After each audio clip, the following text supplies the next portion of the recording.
Was verursacht ein Herzgeräusch bei Kindern?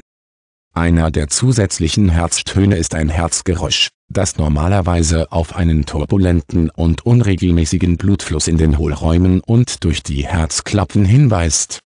Ein Herzgeräusch bei Kindern kann entweder physiologische oder pathologische Ursachen haben. Normalerweise verschwindet ein physiologisches Herzgeräusch bei Kindern, sobald die zugrunde liegende Erkrankung behandelt wird oder wenn das Kind seine Teenagerjahre oder das Erwachsenenalter erreicht. Ein pathologisches Herzgeräusch bei Kindern weist auf ein zugrunde liegendes Herzproblem hin, das normalerweise struktureller Natur ist. Es muss von einem Kardiologen beurteilt und verwaltet werden. Normalerweise erzeugt das Herz nur zwei Töne, die als Ton 1 und Ton 2 bezeichnet werden und bei der Auskultation als Loop-Dub zu hören sind. In Gegenwart eines Gemurmels werden diese Geräusche unterbrochen, vorausgegangen oder von einem pfeifenden oder pfeifenden Geräusch gefolgt, das als Murmeln bezeichnet wird. Häufige Herzgeräuschtypen bei Kindern sind normale physiologische oder unschuldige Geräusche. Unschuldiges Murmeln wird auch als funktionelles, gutartiges, vibratorisches oder Flussmurmeln bezeichnet.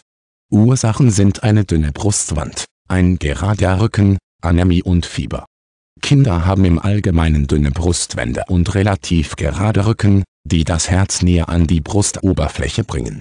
Der Blutfluss ist dann leicht zu hören und als Murmeln zu melden. Wenn ein Kind Fieber oder Anämie hat, erhöht sich die Geschwindigkeit seines Blutflusses, um die Zufuhr von Sauerstoff und Nährstoffen zu den Organen zu erleichtern. Die erhöhte Durchblutung führt zu einer turbulenten Strömung im Herzen und manifestiert sich als Murmeln, das schließlich verschwindet, wenn das Fieber oder die Anämie nachlassen. Zu den zwei unschuldigen Geräuschen, die manchmal als abnorm verwechselt werden, gehören das Geräusch von Still und das venöse Summen. Das Stillrauschen, das aufgrund seiner musikalischen Qualität auch als musikalisches Rauschen bezeichnet wird, tritt normalerweise bei Kindern im Alter zwischen 3 und 6 Jahren auf. Venöses Summen ist ein leises Summen, das über den Halsvenen gehört wird und auch bei 3- bis 6-jährigen Kindern auftritt.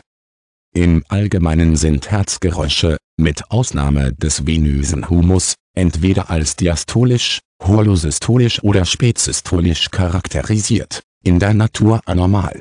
Ein Murmeln, das eine dieser Eigenschaften hat, sollte den Arzt auffordern, nach einer Abnormalität im Herzen oder in den Blutgefäßen zu suchen. Pathologische oder abnormale Ursachen für Herzgeräusche bei Kindern umfassen strukturelle Anomalien der Herzklappen, Herzhöhlen oder Arterien, die mit dem Herzen verbunden sind.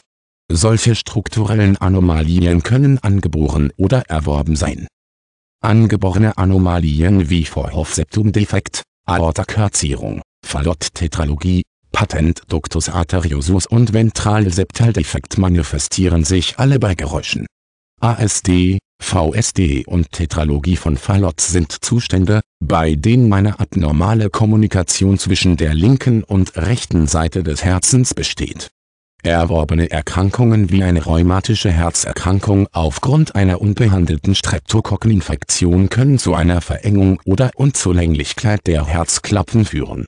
Eine Verengung führt zu einer Klappenstenose, während eine Insuffizienz zu einer Regurgitation der Klappen führt.